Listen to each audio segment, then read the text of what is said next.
Welcome to Bertina's Spiritual Sanctuary, where we explore spiritual practices, traditions, and wisdom from around the world. In today's episode, we'll delve into Imbolc, a sacred festival that marks the midpoint between the winter solstice and the spring equinox. We want to know what it is, where did it originate, what goddesses are associated with it, and how can we celebrate it today? We're going to answer these questions and more as we journey into the vibrant and ancient celebration. So go ahead and grab a journal or a notebook, relax, maybe your coffee, and let's have our weekly conversation. So what is Imbolc? It's a vibrant and deeply symbolic festival that's been celebrated for centuries. It's a time of transition and a time of hope. It marks the midpoint between the darkest day of the winter and the bright promise of spring. It symbolizes renewal, transformation, and the stirrings of life returning to earth. There's a couple of key themes that go with Imbolc, and it connects a lot with the winter solstice and with the winter. As we're experiencing snow today, it's just a beautiful time to really celebrate this turning of the seasons. One of the key themes is light and warmth. As the days gradually grow longer after the winter solstice, Imbolc honors the increasing light. It's a celebration of hope, a celebration of warmth, and as the darkness begins to recede, we notice that there is a time for new beginnings. It represents a time of preparation and potential. Just as seeds lie dormant in the earth before bursting into growth, this is a time to plant the seeds of our intentions for your year ahead. It's nature's awakening. The natural world begins to show signs of renewal. Early spring flowers like snowdrops break through the frost and just end up pregnating during this time. It signifies fertility, and it signifies the cycle of life. Now, the word Imbolc is derived from the Old Irish Imbolc, I-M-B-O-L-G, which means in the belly. This refers to the pregnancy of ewes, E-W-E-S, a significant event for agricultural communities. In ancient times, the birth of lambs and the lactation of ewes were crucial signs of fertility and sustenance. The connection to the cycles of nature underscores Imbolc's themes of life and renewal. It's not only a celebration of physical renewal in nature, but it's also a time for personal and spiritual transformation. It's an opportunity to reflect on the darkness of winter, the lessons that winter has brought you, prepare for the growth and possibility of spring, and set intentions and release anything that no longer serves you. Some of the symbols are very simple. Firing candles. Fire represents light, warmth, and purification. Candles are often lit during Imbolc rituals to symbolize the return of the sun and the growing days. Milk and dairy are very important too because it reflects the fertility of the ewes and the nourishment that they provide. Dairy products are traditional during this time. Flowers like snowdrops, known as the flower of hope, are iconic symbols, and they are among the first to bloom, often breaking through the frost. But why is it important to celebrate this time of year? It's a reminder of the cyclic nature of life and the promise of renewal. It invites us to embrace the transitions in our lives, to honor the quiet period of reflection, and to move forward with hope and intention. By aligning with the rhythms of nature, we connect to the deeper sense of purpose and belonging. But where did it originate? We talked about that it's deeply rooted in some Celtic traditions, and that it's celebrated primarily in Ireland, Scotland, and the Celtic regions. Its origins lie in the agricultural and spiritual practices of early Celtic peoples, and they observed the rhythms of natures and cycles. So, the Celts, recognized the importance of marking seasonal transitions, as these changes dictated the rhythms of planting, harvesting, and survival. Imbolc is one of the 4 major Celtic fire festivals, along with Beltane. I can never pronounce this word, Lughnasadh, Lughnasadh, and Samhain, marking the turning points of the agricultural year. If you live in a rural area in the South, more than likely you understand the seasonal changes. We have the Farmer's Almanac, which aligns with these festivals. There's times when you plant, there's times when you sow, there's times when you harvest, there's times when you work on your agricultural animals, sterilizing them, giving them shots, doing surgeries. And it's just really a time of helping your culture to be successful and to survive. Imbolc was also a time to honor the first stirrings of spring. It's a season, as I said, associated with fertility and renewal. So the pregnancy and the promise of lambs played a vital role in the agrarian life. This symbolized abundance. This symbolized new life because the harshness of winter was really, really hard for the people. Some people didn't survive the winter. So if you could see that nature was bringing in the fertility and the love that it could offer, you felt as if you were abundant and blessed. There's a few spiritual and ritual practices we'll get into. We'll get into more a little bit later. But I just wanted you to think about the fact that when they celebrated this holiday, it was with rituals to honor the land. They needed to encourage fertility, and then they also needed protection for crops and livestock because plagues would hit, droughts would hit. So they would focus a lot on fire and offerings and purification ceremonies because they wanted to be able to survive. Bonfires and hearth fires were lit as a symbol of warmth and the growing power of the sun. These fires were also protective, and it was also purifying, warding off negativity, but then also getting rid of any types of bugs or things like that. The smoke would help ensure that there was prosperity for the food for the year ahead. They also believed that they would offer blessings or give offerings to Brigid. A lot of times that was food and drink and symbolic items. We are going to talk about her a little bit later in more extension, so hold on to that thought there. But I do want to talk about the fact that when Christianity spread through the Celtic regions, that many pagan festivals were adopted and adapted and incorporated into Christian practices. Imbolc became associated with Candlemas, which is a Christian feast celebrated on February 2nd, marking the purification of the Virgin Mary and the presentation of Jesus at the temple. The focus on candles and light in Candlemas parallels with the light and the fire themes of Imbolc, making it easier to integrate the two traditions.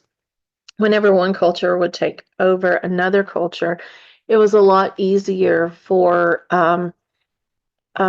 being taken over, less of a fighting back whenever they would integrate the two traditions.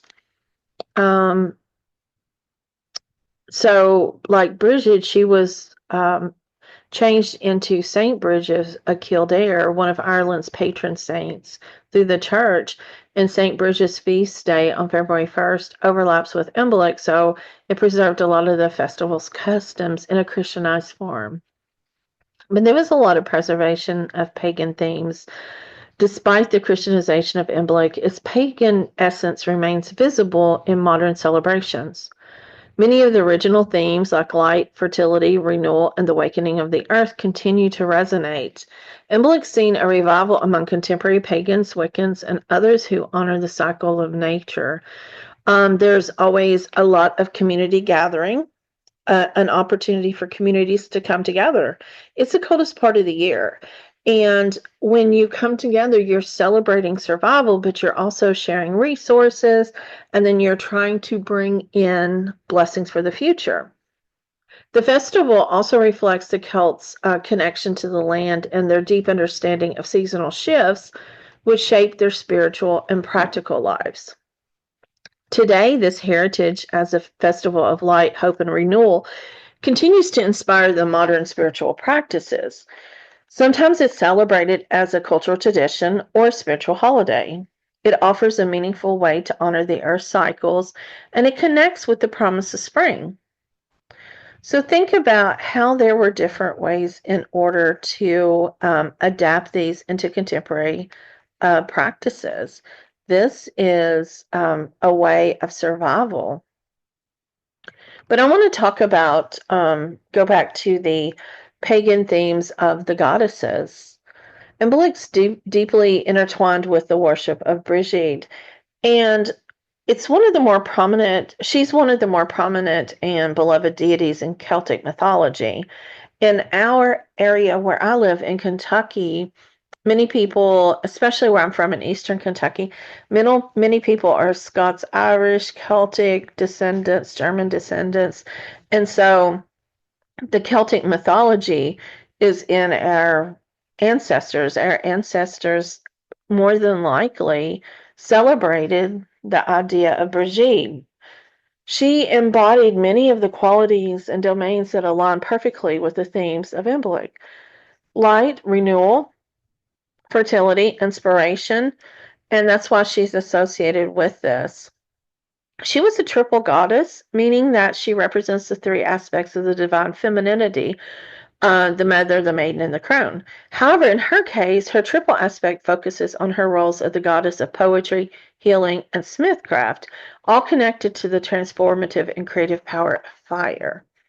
We always, most of the time, we think about Mother Maiden Crone, we think about Hecate, we think about other ones, and we think about it only being the triple goddess of those. But really, when you start looking at a lot of goddesses, they have triple aspects. All of us do. As goddesses, as the divine feminine, we have aspects of our lives that help us connect and transform and be creative with elements that we work with. So with Brigid, she's the goddess of the arts and creativity. And in Celtic traditions, poetry was not only an art form, but also a sacred act that could inspire, could heal, and even invoke the divine powers. The rituals that often include a lot of reciting the poetry, writing the poetry, honoring the inspiration, doing things to inspire you to write. People would get together and they would write poetry. Also, as a healer, she governs the life-giving forces of nature. Her association with fertility ties her to the pregnancy of livestock, particularly ewes, EWES, for those that aren't familiar. And that was a central symbol of this celebration. The festival often involved blessings for health and abundance, invoking Brigid's healing energies. She also had a strong connection to smith crafting. It shows her as a role of a bringer of transformation and creation. The forge's fire symbolizes her power to shape raw materials into tools, art, and even life itself, which, if you look up the poetry, the healing, the fertility, all of that together, and the transformation aspect resonates with Imbolc's themes of renewal and growth. So, as she's the goddess of fire and light, her essential elements in the celebration of Imbolc represents inspiration, warmth, and purification, where the light signifies the growing strength of the sun and the promise of spring. She's also has a connection to the hearth, which is deeply personal for a lot of Celtic families, and even people who today may not realize that they are carrying on Celtic traditions, because the hearth was the heart of the home. It provided warmth and light and sustenance. And think about right now, we are in a snowstorm, and more than likely people are in their front room together. Our heat is on. If you have a fireplace, you may have a fire going, but you're snuggled under blankets. You are maybe eating snacks or pizza. You may watch TV, but the point is that it's the heart of the home. It's providing warmth, it's providing hope, it's providing love. And a lot of times in the ancient times, they would honor Brigid by tending the hearth, lighting candles, making offerings to invite her protection. And how many of us use candles today just without thinking? We like the smell of it, but we don't think about the light that it brings, especially on days like today where, the dark comes really, really, really fast, early. Sometimes 4:30, so depending upon where you live. Now, she also is celebrated by people who like to craft her cross. Traditionally, it's woven from rushes or straw, and we're probably more familiar with straw here in Appalachia or in Kentucky or in the South. Brigid's cross is a protective talisman. Family would hang this cross in the homes to invoke her blessings and to ward off negativity. Candles, as I've said before, will help with rituals and offering to Brigid during this time. And creating an altar for her with symbols of fire and light, early spring flowers, her cross, any type of dairy or water really does help celebrate. It really does help honor her and to bring in the idea of Imbolc. Brigid's influence remains strong in today's paganism, Wicca, and other spiritual traditions. Many modern celebrations incorporate both ancient traditions and personalized rituals to honor her. These practices often emphasize creativity, healing, and connection. So, some people will do an invocation, which we will look at in a little bit. As after they ask her to come in, they may bring her in and meditate with her or do some creative activities such as writing, painting, or creating some of her crosses. And these are usually done to help with personal growth and health, but it also helps with the community celebrations. There'll be storytelling and music and everything around a fire. So Brigid's connection to Imbolc reflects her status as a goddess, a profound transformation and nurturing power. Her themes of light, creativity, and renewal resonate as strongly today as they did in ancient times.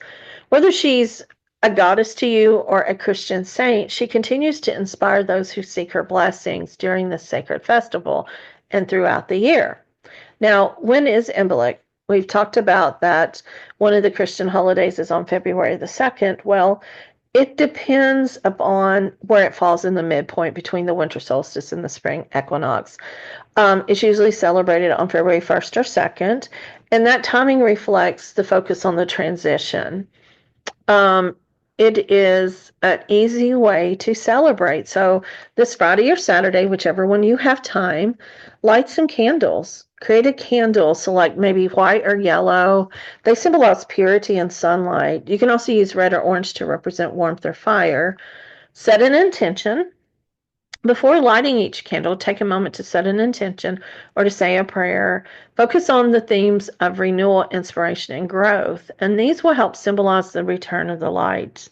You can create your own candle ritual, like lighting candles in a circle or placing them on your altar, and then arrange them in a spiral to symbolize the cycles of life.